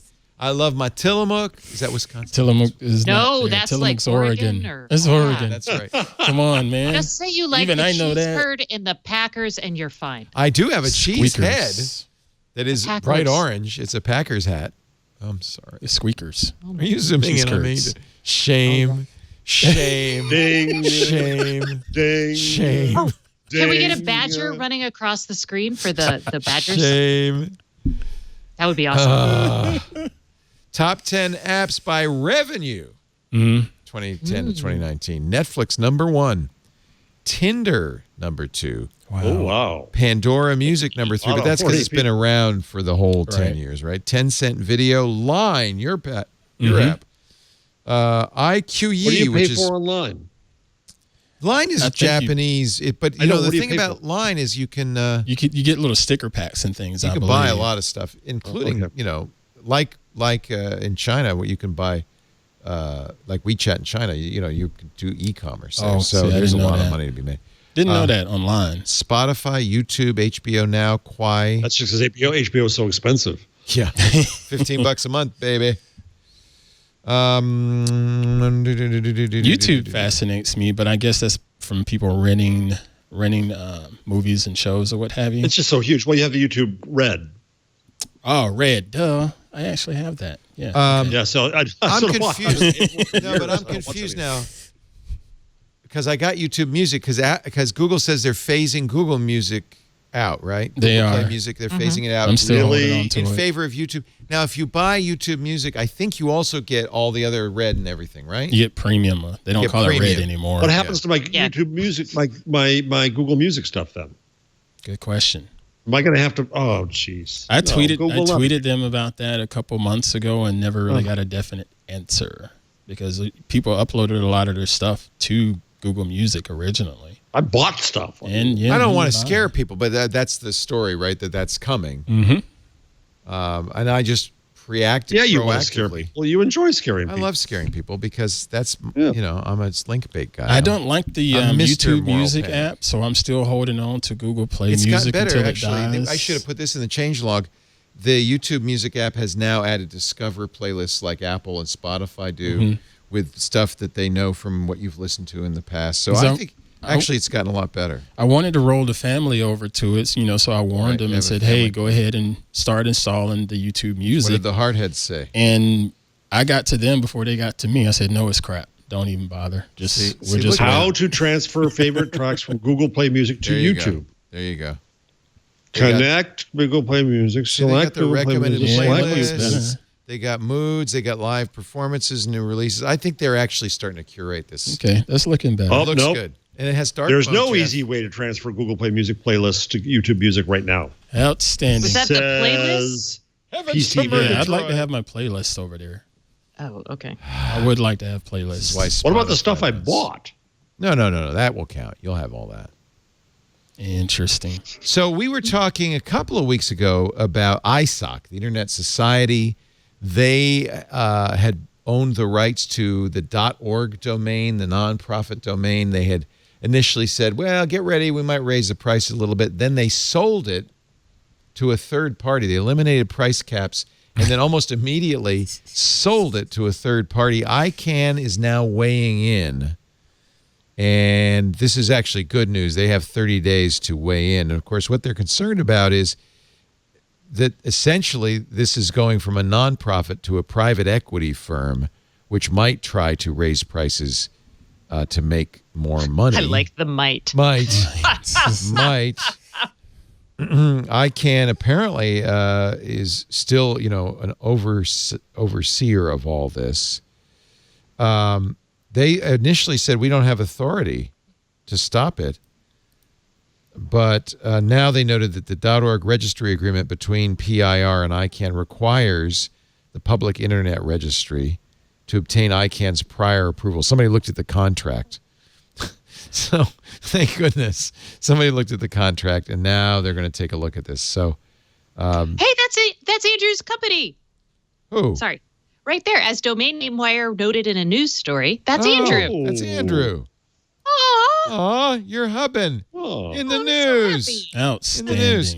Whether ICANN can block the transfer using that standard might, to quote Andrew, is it Higginbotham? No, it's Solomon. Andrew Solomon. That standard quote. Solomon. To quote Andrew, might ultimately have to be determined by the courts. End quote. And that's what's up. That's what's up. Well, anyway, so I'm just glad so that you this- know, to for be later serious, use, I'm glad they're paying attention. Yes. Chance did it for hockey, and then he did it recently for esports. It's his new after, catchphrase. after this, That's what's you can up. go look for that. That's what's up. That's what's up. Oh, I'm going to end with this happy one. All right. The Far Side is back, baby. Gary Larson, who very famously retired in 1995, saying, I don't want to do this so long I become a mediocre cartoonist. For 24 years, we've been living without new Far Side comics. He is set to release his first new work in 24 years, thefarside.com. It will feature previously unseen sketches, but Gary Larson says there will be new content. So I don't know if you're a Far Side fan. I am a huge Far Side fan. This one's from 1994. This one's from 1990. Still no new content, but let's hope someday. I think Gary Larson is one of the greats. So the Far Side and Gary Larson are back. Expect cows, dinosaurs, and mores. This is one of those things I've seen in passing, but never really knew what it was. I think it might be. Maybe it's the Jeff's and my era. No, because I grew up with those. I had all those when I was a kid. I love them. Mm-hmm. He had just a twisted kind of great way of. My favorite is probably one of the most politically incorrect cartoons you would ever see, which is the two alligators sitting on the riverbank having just eaten a baby. And it was like, Go on. It was perfect. No fur or claws or anything. Like one's telling the other about its meal. I mean, yeah, it was pretty wrong, but in a good way. But in a good way. Sometimes I look at Gary's cartoons and I just don't get them, like this one. Why, Gary, you've always had the power to go home. Just close your eyes, quack 3 times, and think to yourself, there's no place like home. There's no place like home. I think it's just weird and fun. I mean, There's cows watching. I mean, in the Far Side, everything's Oh, wait a weird. minute. I mean, it's like There's bears, another. ducks. This is part 2. Oh. And so he's going from a color world with Glinda the Good Witch to black and white. And Aunt there Zelda, you go. all the women looked like you. And Uncle Bob, all the cows looked like you. And Ernie, there were cavemen that looked like you. And there were these nerdy little kids like you, Billy. And there were monsters and stupid-looking things. And animals can talk. And some of it was confusing. And, oh, wow, there's no place like home. I'm thinking this might be the last Gary Larson cartoon. Yeah, there you go. 1995 might have been his retirement. Anyway, welcome back. This is really great news. Oh, you like the real reason dinosaurs became extinct? And the Simpsons parody of it. I'm going to have to do some research because I don't think I can pull it up. One day, Wilson, I'll be sitting at that desk across the room. Let's do one more mention of our fine sponsors, and then I will let you guys make some picks, and we'll be out of here. What do you say? Sure. Our show today brought to you by the browser I'm using right now. Love it. Brave. Mm-hmm. Brave is based on Chrome. Actually, it's based on the open source Chromium project, which Google's Chrome is also based on. So it has all the Chrome deliciousness you love, but with none of the googly bits you might not like so much. Just a few months ago, Google announced, we're going to turn off the ability for uBlock Origin to work. Our ad blocker won't work anymore. And I said, what? And thank goodness I'm using Brave. Brave is faster because it's privacy focused. So it's like you get this benefit. See, it turns out if you don't download all that extra JavaScript and the bad ads and all the extra images and all the privacy trackers, anti-privacy trackers, you get much better performance, up to 6 times faster than the competitors. Brave gives you unmatched speed, online privacy, blocks trackers. It's a better user experience. It's free. You can have more than one browser on your device, Linux, Mac, Windows, iOS, Android. Get Brave. Just try it out. It's easy to use. You can set it up with one, click of the mouse, import all your bookmarks. Users can switch browsers efficiently. Saves you battery life and data costs too, because if you're not downloading all that stuff, you also save on battery and data. All your favorite Chrome extensions still work, although you'll need far fewer because, in fact, all I've got installed on this is LastPass because Brave does everything else.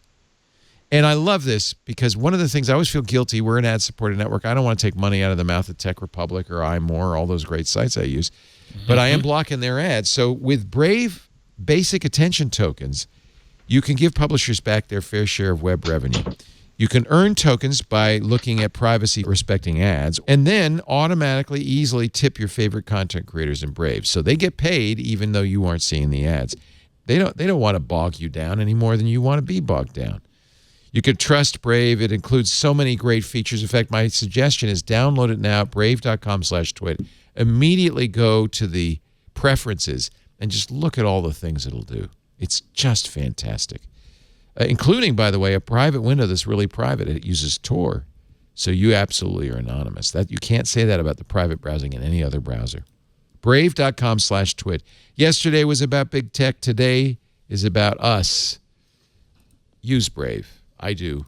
And I think you're going to love it. And it's just all the benefits of Chrome without all the baggage. Stacey, what's your pick of the week this week?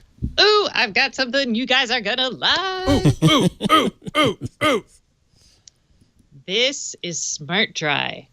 SmartDry? SmartDry. One of the more common questions we get on the show is, I have a washing machine. I have a dryer, and I want to know when it's done. I thought it was for my astronaut diapers. Okay. Nope, it is not. Although there's a company called Monit that is actually doing that for adult diapers, and it's a very important. Yes, I was being facetious, but it is an important thing. In fact, Father suck the Robert fun out came of back everything. from CES, and he drank a ton of water. I remember that. I remember this. And his Monit said, "Oh, you better go to the bathroom now." I remember that. Yeah, he ran. So the other one, that's actually for kidney stuff. The new one at CES will be actually detecting when they're damp, so they can notify a caregiver. Will you take us around CES a little bit? I'll pay you. I would love to, and we'll figure out. It's like, I'm just not. I'm going to pretend you're not a stipend. To the fact that I could A stipend. No, but I'm sure you're we a can figure out the freelancer. You're a freelancer. Because I'm not based in we're going to be down there, and I'm going to be down there. We'd love to meet up, and we're going to meet up with Dick Bartolo, the Giz to show us all the crappy stuff in the Sands Expo. Sam Abul Samad, our car guy, to go to the North Hall. We're going to have a visit with what else? We're going to do TVs with Scott Wilkinson, and then I would like to see Miss Stacey. Yeah. Stacey or Kevin, one of us will do it. One of you would be great. Okay. Maybe so both. tell us about dry heat. SmartDry. Whatever. So yes. this is a sensor. It's got a strong magnet on the other side, and that goes into your dryer. It sticks to the drum, and it sticks really well. I was kind of surprised. And it detects when your clothes are dry. And this doesn't sound like a problem that many people have. Well, but most dryers do that, don't they? Mine does this, but it not dries. Well. My clothes are still damp sometimes when it says they're dry. Yeah. This actually dries, and a lot of times it will tell me before. I can set it up so it will warn me, for example, if my delicates are too hot. That's pretty cool. So that's good. I get a notification, and usually it's about 10 minutes before my dryer actually says it's done. So I can actually energy. Yeah, I can use less energy. So Lisa likes to. She has a thing, and I've never quite figured it out, where she takes some of her stuff out before it's fully dried do that too. And hang it up so it doesn't have wrinkles. Right. Well, and also so it doesn't shrink and it extends the life of the clothes. Right. Okay, you do that too. All right. So Yeah, this helps with because that. my clothes are fancier. Yeah. Yes. Yeah. So this is the full product. There's a tiny little hub that this talks to this via Bluetooth. So this needs to be plugged in close to your dryer. And I'm going to say the one thing I hate about this, and it's because it's a very small company that does this. This sticks out of your wall, and it's ugly. That is bad. And it's big. Yeah. But they'll figure this out, because basically all this is a generic USB converter. Right. So they're going to get there. But it's $50. Oh, and you can ask Echo if your clothes are dry. Yes, and it also turns your notification ring on your Echoes yellow. And if this you is say, awesome. Yeah, it's nice. Could I set like it like to do what you do, you and Lisa do, where they're still damp? Yes. So you could set a little lower alert. Yes, if you set it on delicates, it will make it so they stay slightly damp. Yeah, so that's what she wants. This is, I don't know. I think this is kind of I love it. Nice. Yeah, because the dryer is not nearly that smart. Right. And it's not going to be smart unless you're crazy and you want to go out and buy a brand new dryer. Right. So do laundrysmarter.com. SmartDry. Yeah. Nice. So that's my pick for y'all. Will the Echo it say, works. Stacey, your clothes are getting dry? It will not, but my next, now that I've got this and I'm playing with it, I set it up on the Echo. I'm wondering, and I'm pretty sure I can do a routine where when that notification comes, it'll turn a light. And if so this, then that's that. Gonna be, yeah. That's going to be my effort. Good. That would be pretty cool to turn my old beat up dryer that's probably about 10 years old, turn it into a smart device. Yeah. Then the hackers can hack your dryer. Oh, yes. And your dryer is a Faraday cage. For people who are asking, and that's fun. That's part of the fun engineering they did, and why this has to be within 10 to 15 feet of your dryer. Okay. Close. But it's not undoable. Nice. And it sends a signal every minute.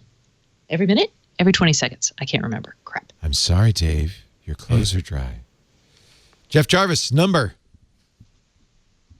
What the hell? I'm going to be sleeping with this tonight. Jeff, your hair is dry. What is that for? Jeff is bringing the weird devices. Micah loves this thing. Is this better? No, this is good. This is a sleep apnea detection thing. Oh, nice. Yeah, nice. I had to wear one of those recently.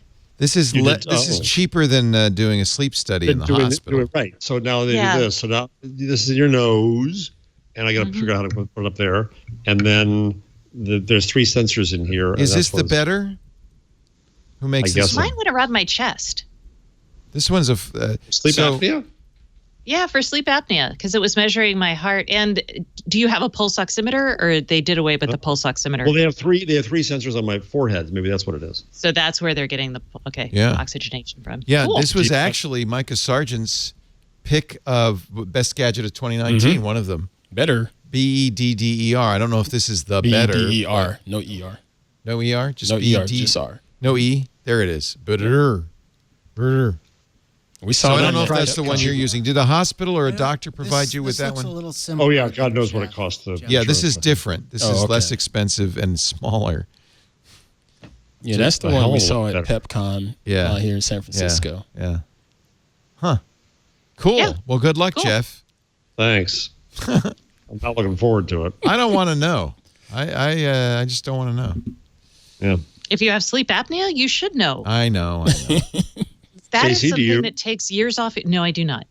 I just snore. It's what killed Princess Leia, isn't it? Isn't that what?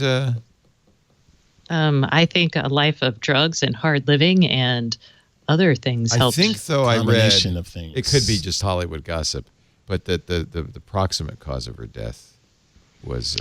It does create wear and tear on your heart. Yeah, it also is an indication or helps lead to dementia. There's a lot of things you should probably get it checked out if you suspect you might have it.